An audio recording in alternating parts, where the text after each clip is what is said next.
Welcome to the No Rain, No Rainbows podcast. This is a show about pushing through obstacles and hard times in order to live a happy and fulfilled life. I'm your host, Ted Phaeton, and it's a pleasure to have you joining us. I hope you enjoyed today's episode. Let's grow. What's going on, everybody? Welcome back to another episode of the No Rain, No Rainbows podcast. Thank you for joining us today. And as always, big shout out to my executive producer, Andre Suttles with Subtle Solution Media, helping to make this podcast possible. I'm excited for this call as we are sitting on Zoom. Daphne DeLoren joining us all the way from Nashville, Tennessee. It's an honor. Hey, y'all. You doing good today?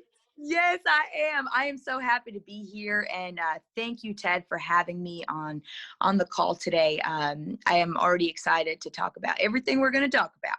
Yeah, absolutely. And I know we've been kind of catching up a little bit before we started recording because we've always been kind of just passing ships or really never in the same dock at the same time.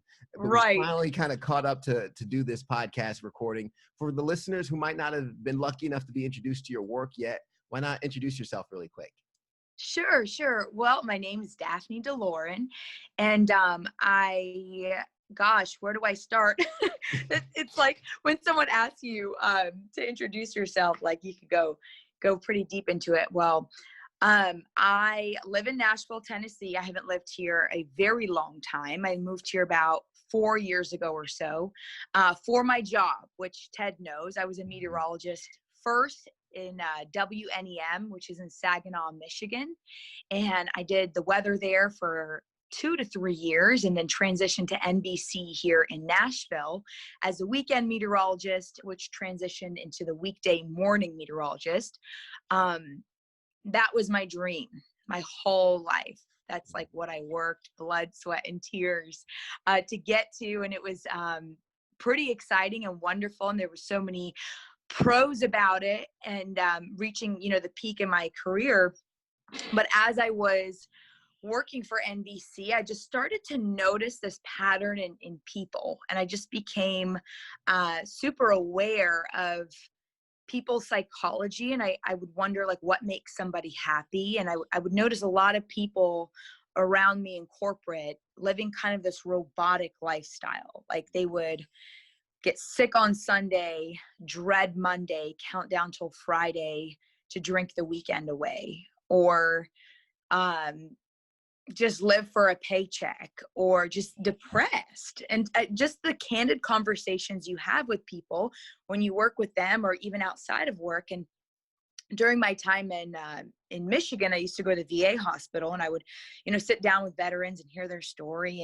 And there was one experience that pretty much changed my life. And it was this one veteran who served our country. And I walked in the room. I said, "Hey," I said, "how are you doing today?" He said, "Daphne, I am having the best day, honey. I just got off life support for the second time. And I just got my leg amputated, but I saw my granddaughter today and she was dancing in my room and she lit up and she looked so beautiful, Daphne, in her new dress. And it just made me so happy. And this was the happiest guy I saw all day.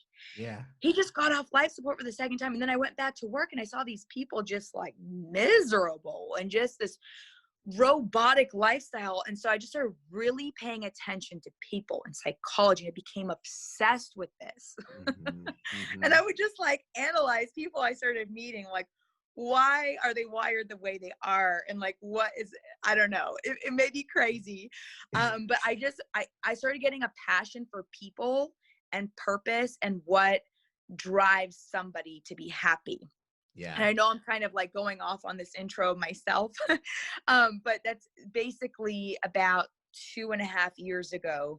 I felt led in my spirit to like use my platform working for the news to help bring people love, hope, and purpose, and to teach them like how to overcome limiting beliefs. Because if you think about it, that's really what's in the way of like going after something that brings us where we want to be in life. And we're not created to live like robots and count down till the weekend every single week. So that's amazing. I love the obsession though with the psychology of what makes people happy and what makes people think, because it's almost like when you watch a dog chase a car, Yeah. you don't you don't know what the dog's going to do when it catches the car, and neither does the dog. And I think a lot of us are like that in life, where we are chasing these goals and these aspirations and these materialistic checkpoints in life, that when we catch Yes. it, we're like, okay, hey, now what? And it's Mm. almost like the disappointment or the anticlimactic conclusion of what we get leaves us disappointed, and we end up having a negative view on things, because quite frankly, now we might have a life that we need to support, going to a job that we Yeah. don't want to go to, or we'd rather be someplace else. And we end up Yeah. putting ourselves in this trap. Yeah. And we're like, how do we get out? We're just running around in a circle, and you already know what the circle's called. It's called a rat race. Yeah. Absolutely. That is so profound. And Ted, I think like the world will teach us three things bring happiness. Mhm. And that's money, fame, and status. And I think we have to give everyone grace, because when we're younger, we're so influenced not only by the world and our surroundings, but who your mom thought you're supposed to be, maybe based on her insecurities, or what is success, Mhm. right? And so in such a noisy world where everything is just flashing in your face, you need to be a doctor, you need to make $1 million, and I'm not saying those things are bad, those are beautiful things, but if that's your focus and you're doing that for the approval of other people, you will never find joy. You will never find fulfillment when you're not in sync with what I believe who God created you to be. Yeah. I want to talk about your journey a little bit, because I know you mentioned you graduated Florida State, and your first TV gig, Yeah. WNEM TV5. We've both graced the studio of WNEM TV5. Yes. Not What was many it people like? have. Yeah, not too many, but we have. What was Yeah. it like stepping into that opportunity at the time? And then Yeah. what was it like stepping into that opportunity when you look at it in hindsight? Okay, that's a great question. I remember feeling on top of the world that I even got my meteorology degree, because math and science are my weakness. And it's funny when I tell people that, because I'm a meteorologist now, and I don't share it to say, hey, look at me, I got this. It's like, hey, I failed so many times. Like, unbelievable. I graduated by point 0.01, and it was so challenging, but I really believe visualization was a huge part in me making basically my weakness my strength, and realizing that every time that we fail, it's an opportunity to grow and learn. And it's not really a failure. It's like, whoa, okay, how can I do this better? What am I learning? How am I growing? What is the next step here? So if there's something emotionally tied to something you are going after in your life, and that emotion is great enough, even when you fail, you're going to get up, you're going to put on your shoes, you're going to bounce back. So for me, landing that position after I graduated was like, it was really exciting and I loved it. It was, when I first got there, I'm going to be honest with you and kind of vulnerable. I fell into a depression because I thought I'm going to be happy now, because I got my meteorology degree. I got this job, and it, just like you said, you get so excited for 30 seconds, right? Yeah. And then you're on to the next thing. Okay, what's missing in my life? What do I need to work my way towards? Okay, I got this thing that I worked like 4 years, blood, sweat, and tears, and all this failure, and I got my diploma. I'm like, okay, what else is missing? What do I need to get? What's the next step here? And so when I got there, as you know, Ted, there's not a lot to do in Saginaw, Michigan, right? Yeah. And so I land this job. I'm so excited. It's in the middle of nowhere. I don't have any friends. I don't know anybody. There's no way to meet anybody because you're going to bed at 5 p.m., waking up at midnight, right? And so I fell into a depression and I fell into a place of tremendous loneliness. Yeah. And I started questioning a lot of things. I kind of fell into a really dark place. And I literally had nothing. I had an air mattress and clothing. And I'm like, is this it? Is this it? It's amazing you say that, because I don't think I've ever said this on the podcast before, even really thought about this out loud. But in hindsight, at that moment, I think I could say I kind of experienced a similar thing, because to kind of paint the picture for some of the listeners or the watchers is, you know, you had this dream opportunity, and I don't know if you had like a good little going away party or anything like that, people to send you off, right? Yeah. So, you know, I was surrounded by all these friends and family that celebrated my gig, and then I hop in the car, I drive the 750 miles, and I start working. And then like a week goes by, 2 weeks go by, and like your social media, you're swiping through. My friends are all still hanging out. They're all still living their lives, and I'm over here with the opportunity I said I wanted, but I just feel alone.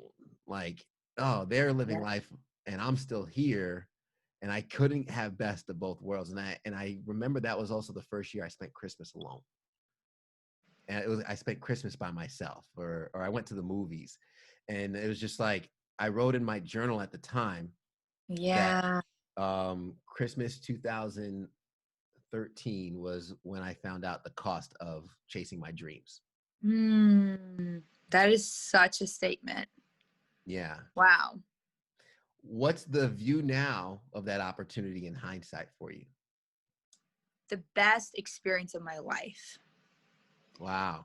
Because when you don't go through pain, you don't gain strength. And every single person you've ever met in your life has gone through some degree of pain. Sometimes it's debilitating. Sometimes you can't. It's like gut-wrenching. Yeah. But without pain, there truly is no gain. So in that season of my life is where my faith became like everything. It took me having nothing to realize God was truly all I needed. And I would wake up every day. Like there was no more getting lower than that. I was, I would wake up, I would come home to an empty place. I would wake up, and when I started focusing on what was going wrong in my life, Ted, I found it. Not only would I find it, I would circle it and justify it and amplify it, and it would grow. But the moment I started gratitude, what you mentioned at the start of this podcast interview, it was that saved me. What you focus on, your energy flows to that. And the things you think are wrong in your life or problems all of a sudden literally go away. But I think a lot of times, like when something happens right in our life, we get excited for 30 seconds and it goes to our subconscious mind. So you have to intentionally focus on what's going right and bring that back to your frontal cortex. Very scientific. Yeah. No, that's true. And so I would wake up every day at 1 a.m. and I would put Pastor Rick Warren on, and I would make a pancake and I would start filling my mind with truth. And this is where I realized how powerful a podcast could be and how important it is to fill our mind with truth, because the world is noisy. The world is going to try to pour into you, right? But you can actually do a scan and you can be the author of what you allow in your life. And proximity is power. So what things are you allowing to impact and fill your mind? Because whether you like it or not, subconsciously, it's going to reflect in who you are. So every day, 1 a.m., Pastor Rick Warren, like, okay, I put him on and it's just me and my pancake and there's nobody to talk to. And I would just like it was actually really a profound experience, Ted, because like it was dark.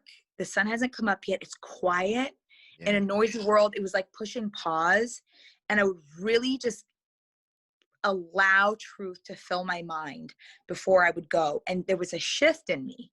So once I started focusing on these things and filling my mind with truth, especially at the start of the day, not necessarily at the end of the day, it was something about the start of the day, it would ripple effect into the rest of the day. And I would listen to truth. I'm like, okay. And I would just like be ready to go. Here we go. And I would walk out of my apartment and I was just on fire with life. And it didn't matter what my boss said to me that day, what gossip I heard in the newsroom. It was like unstoppable. I'm working for Jesus is what I would say. And I would get in front of that camera and I would give it to like, as if like, I'm serving God right now, or like I'm sharing the weather with my dad, and people would see there's something there. Like, why is this girl so happy? What is going on?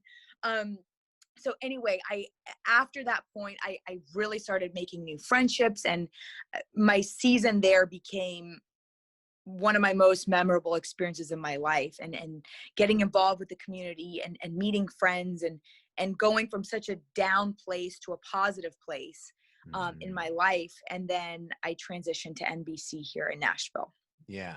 And I love the fact that you were mentioning that pancake, which for some reason I'm wondering if it was like a blueberry pancake, chocolate chip pancake, or just a regular pancake.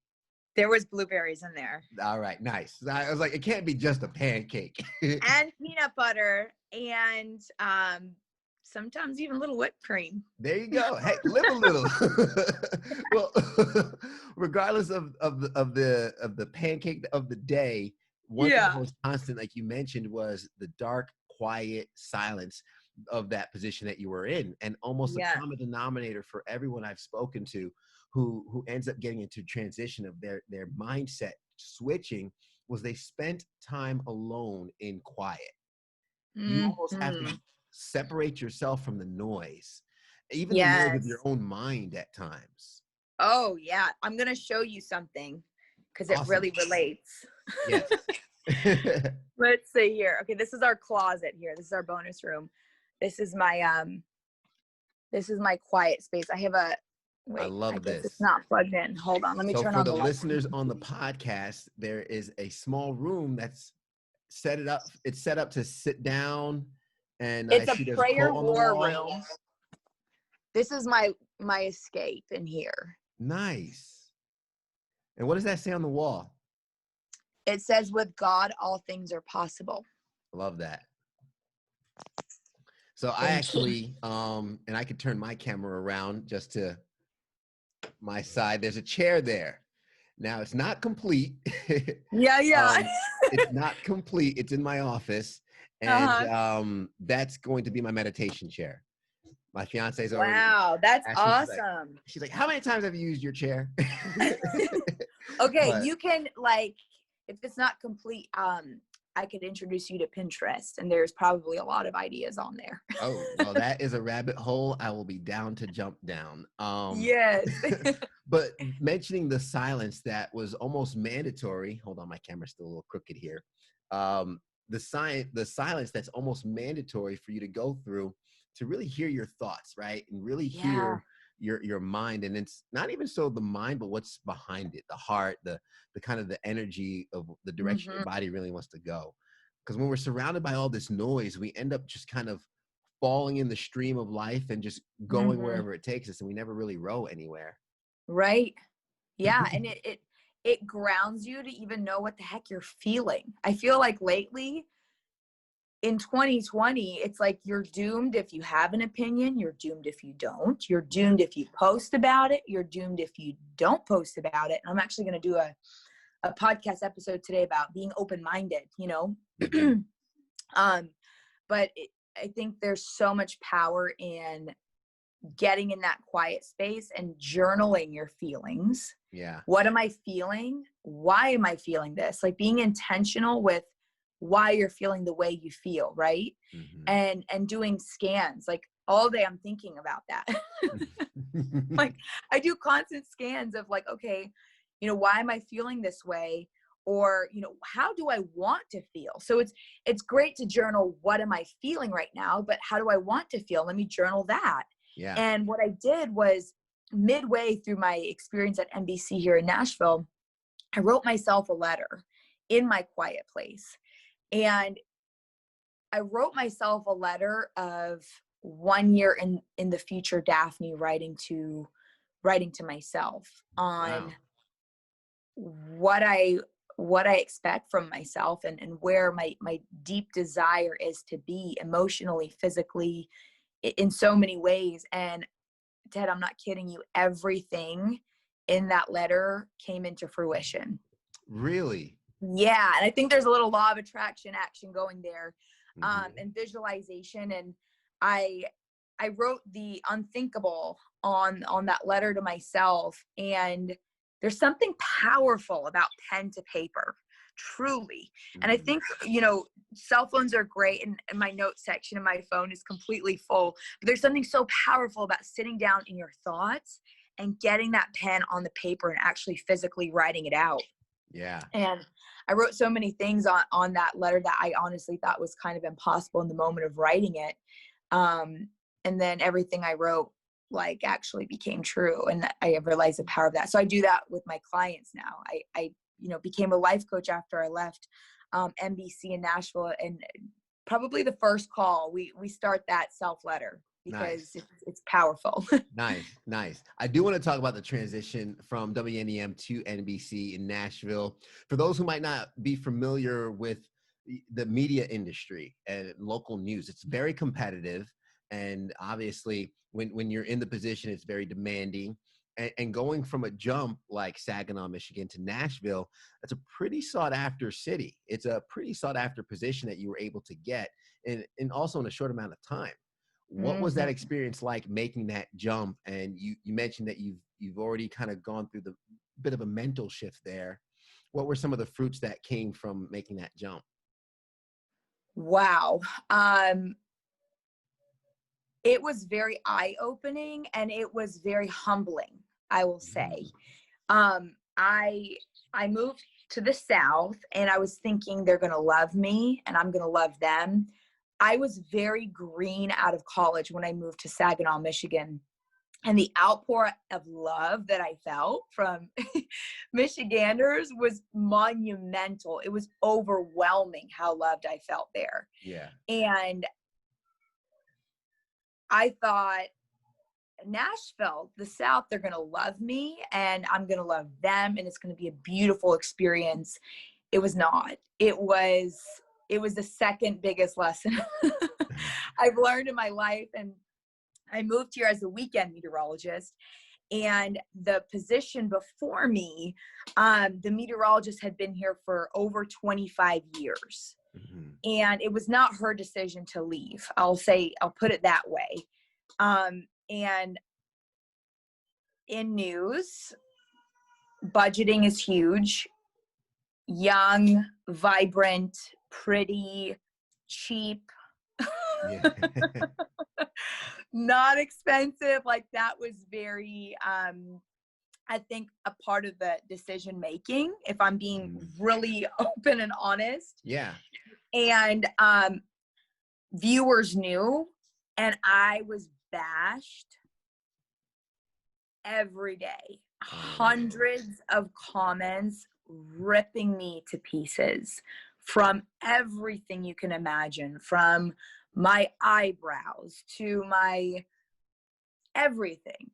I mean, my voice, my looks, my meteorology skills, and it was all out of from a bitter place because of the process. And I had no clue what I was walking into, but it taught me that if my approval is in man, going from being overwhelmed with love, within 24 hours being completely just bashed alive, I need something a little bit more concrete to have my approval in, right? Yeah. And so it was really hard, because I had to re-experience being alone in a new city, but also this time being bashed by the viewers, which was I had experienced being alone before in Michigan, but I was overwhelmed by the love of the viewers. And here it was like just starting a new job, being ripped alive into pieces. It was another great thing that I think I went through because it really humbled me. Mm-hmm. And it was just a huge lesson in itself. And again, without pain, how do we grow, right? How do you become confident in who you are and what you believe without going through things like that, right? Absolutely. So now, like when I have an opinion or something is on my heart, I feel confident knowing that people are not going to agree with me. And it's so empowering, like I'm authentic to myself. Even with this call, at the beginning of the call, you were like, this is a video call and I didn't realize that this is like my bed hair. Yeah. And like, you know what, Daphne, this is your authentic self right now. So own it, even Thank if you you. look like a hot mess, get on this call and that's okay. Yeah, you look great. Thank you. You're too kind. Well, I do appreciate that, but I think I love the authenticity there and the vulnerability to mention going through that process and really being honest with yourself and honest with the situation, knowing that you're not at fault in any of that transition, but Yeah. when you landed there, kind of getting bombarded almost twofold, new in a city, not being received well by the city that you just landed in. I think that's hard for anybody, especially when you work at a job that's in the public eye and have so much feedback that comes back instantly and publicly. It's not like Yes. a private message to you. A lot of these responses are on Facebook comments for everyone else to see. And that's Right. even more of a blow. Would you like that? I mean, that can really deteriorate somebody. How did you kind of build a Oh, catalyst yeah. around that? Sure. Well, you would, like, even in a normal circumstance when everything is good, you're going to have at least one negative comment. And like, if you get 100 positive and there's one negative, why do we focus on the one negative, right? Yeah. And so that's where I came from Michigan. But when a lot of them were just like brutal, there was another lesson for me, and it was hurt people. Mm, And nobody whole, filled with love, confident, would ever tear somebody else down, ever. mhm. And when we feel love and we feel confident in who we are, we lift other people up, right? And I know you've probably experienced like or witnessed, at least, there's competition in a cutthroat industry. Yeah. And so when you realize that every person is created uniquely with gifts and talents nobody else in this world has, the world needs what your sister or brother has to offer, right? So it's Mhm. their duty to bring that thing, and we need to empower them to bring them, because if you're alive with a beating heart, there's a reason for that. Like, we Yeah. are not robots. And people, it's like we're born, we get through life, we get the job we want, we get the house we want, and then we die, right? But life is so much more than that. Life is beautiful and fulfilling, and life is happening for you, even through tragic experiences. And I think it's so important to realize that we're not robots, and Yeah. to think about, I don't know if we want to go into this, but like, to think about death, because we're going to die one day, right? I'm all for it. Yeah. I've already meditated on my own death. So Yes, me too. And that was honestly like, I, it may sound crazy, but I pictured myself on my deathbed one day, and I was working for the news, and I witnessed so many people living out of sync with their purpose and who God created them to be. yeah. And they were just living this robotic, just unfulfilled lifestyle. And I thought weather was my purpose. I thought that's what I was supposed to do, but I started thinking about this even more so than the weather. And it was more fulfilling for me to sit down with you, to listen to you, to really listen to you, and to change your mindset, because everything comes down to mindset. It's 80% mindset, 20% mechanics, right? Mhm. And so, like, how do I get you to believe in what is possible for your life, and how you don't have to live for a paycheck, and how life truly is working for you, and how you can change things in your life, you can decide in one moment if something is not serving you to walk away from that thing. Yeah. And if it's your job, if it's your paycheck, that's a big price to pay. So I would picture myself on my deathbed. I'm like, okay, Daphne, would you regret not leaving where you feel called and led in your spirit to leave right now? Because that's exactly what happened. I started witnessing all these people, and I was like, okay, how can I be not only a source of light in people's lives that I work with, but I have a pretty big platform. Like, how can I use this platform to bring a smile to someone's face and to bring them hope? That's a pretty big job, Ted. You are invited into someone's living room daily. Like, there is a place there where you can bring light like you're doing on this podcast, right? Yeah, I usually crack a joke. Crack it. Yeah, well, I usually do in the mornings. I thought you said I need to crack a joke. In the mornings, I usually try and crack a joke somewhere in the newscast. And yes. At some point, I need to let the viewers decide, was that funny or corny? Right. I don't know how I'm doing. Well, that's exactly what I did. And I would say, okay, how do I do something that nobody's really ever done? And that's when I started a Drop of Sunshine segment, where I would actually give a daily message. I would do the weather, and then after the weather, they had like this whole virtual kitchen set of me giving a daily message, maybe a minute long. And that was like, okay, people would write to me and it resonated so deeply. I'm like, okay, I'm more into this than even the weather. And I don't know how I'm going to do this. People are going to think I'm crazy. And then all the limiting beliefs came. And I had to replace them with empowering beliefs, and just step out with faith and confidence. And I cold turkey left my job in 2018 of December. Wow. And I want to touch on that because I mean, everything that's happened since then. And I want to lead into this question with that quote that says, all of your dreams are flying in the winds of the sky. And you ask, what if I fall? Oh, my darling, what if you fly? And a lot of us stand on the edge of that. And maybe some of our listeners, some of the watchers right now are in that position. They're working on a side gig, or they're feeling called to something else. Like you mentioned, like their heartstrings are just being tugged in a different direction. And they haven't taken that jump yet, just because the logistics don't seem right. The savings account doesn't seem right. Or maybe I'm not good enough. Something's holding them back. What was it for you that gave you the confidence to jump off that ledge and just catch the wind? It's a really good question. Well, I think we all deal with fear, and every limiting belief that you just listed, I had. It's so funny. It's like we get this incredible idea that's life-giving, and we're like, oh my gosh, this is amazing. I'm going to leave my job and I'm going to do this thing that I've pushed aside, that's been tugging on my heart, right? And this is going to be a great thing. And then within 15 seconds, you're going to fail. What if you don't make enough money? What if your child starves? What if you have to start from the bottom to the top again? What if people are going to judge you? Like all of these thoughts I would have. Your mind is created for security. And if you dingle a little source of uncertainty, it's going to convince you out of it, because it does not know how it's going to protect you in an unknown territory. Does that make sense? Absolutely, yes.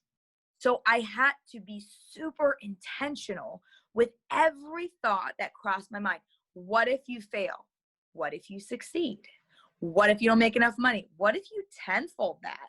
What if this? What if that? What if you are so fulfilled transforming the lives of millions of people? And what if this is where you're called, right?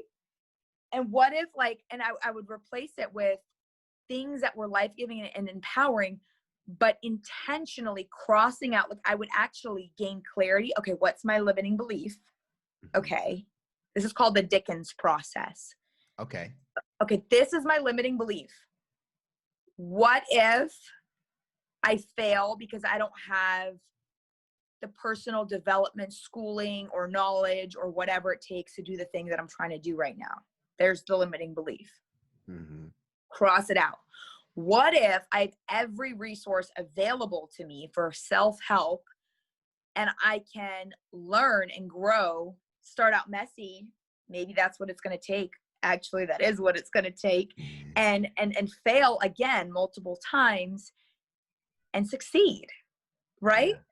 Because you're going to have limiting beliefs. You're going to fall on your face. Be ready for it. You're going to, but you stop there. And I think a lot of people do, Yeah, right? absolutely. And they And don't get also up. visualizing that end goal and having an emotional link to that. So like closing your eyes and like visualizing every detail of it and owning the role, and like, I'm already successful. And I would picture myself on a stage, like just spitting out truth and empowering people and changing people's minds from like how they came in the room. They're leaving differently. And like, okay, I am here for a reason. And what if I die without fulfilling my purpose? What is the point in living? A life without purpose is a life without meaning. So I'm going to fear that more than my limiting beliefs. And that's what I started to do. Like I would fear dying without fulfilling my purpose.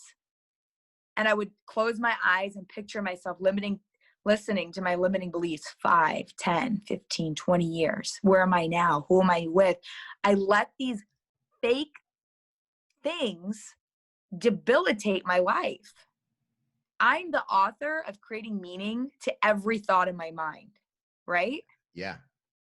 So if there's a thought that is not life-giving or truth, like you got to let it go immediately.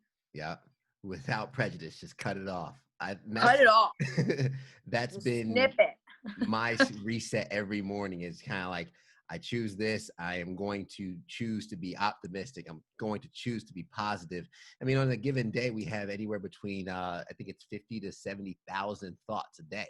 So Wow. on average, 60,000 thoughts a day. Sure, some might slip by, but imagine when you're slowly catching them, turning them positive, and how much positivity you feed yourself versus the negativity that you're feeding yourself.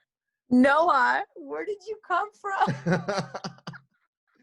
I heard like a little mouse. He crawled in. Noah. Oh my gosh, honey. Well, that's perfect timing because we are coming to the end. I want to make sure we mention A Drop of Sunshine, your podcast, and everything that you're working towards now. And definitely want to make sure folks know how they could reach you and get more of your content, because I've been taking notes this whole time. Oh, well, thank you. Well, you can definitely Instagram, Facebook, Daphne DeLoren. Of course, the podcast, A Drop of Sunshine podcast, and A Drop of Sunshine 6-week coaching program. We're getting a new round coming up in a couple of weeks here. And basically everything, DaphneDeLoren.com. You can find on the top tabs there. So Nice. yeah, I'm excited to connect with many of your listeners, and I think we're very like-minded in the mission of our podcast. And I'm proud of you for really just bringing truth to people and empowering people and using your platform in such an incredible way. That's so awesome. Well, thank you so much. I appreciate it. And I appreciate you sharing your story as well, and fighting the good fight, if you would. Yes. And I'll be sure to have all those links in the show notes too. So the folks that are listening, watching, they can go right into the show notes and click those right to get in contact with you. That sounds awesome. Thank you, Ted. And tell Noah I said, hey. Noah. Oh my goodness. That's amazing. Can you say hi? He doesn't have pants on right now, so well, this is mom life. This is real life, I should say. Yes, with shout out to you still doing the mission and all that, and of course crushing it as a mom as well. Thank you. It's been an honor to talk with you today, Ted. I appreciate it. Oh, my pleasure. My pleasure. And I know the listeners enjoyed it as well. Just recapping some of the things you said along the way that I had to write down. When we fail, we learn. And I love it when you said that we don't go through pain.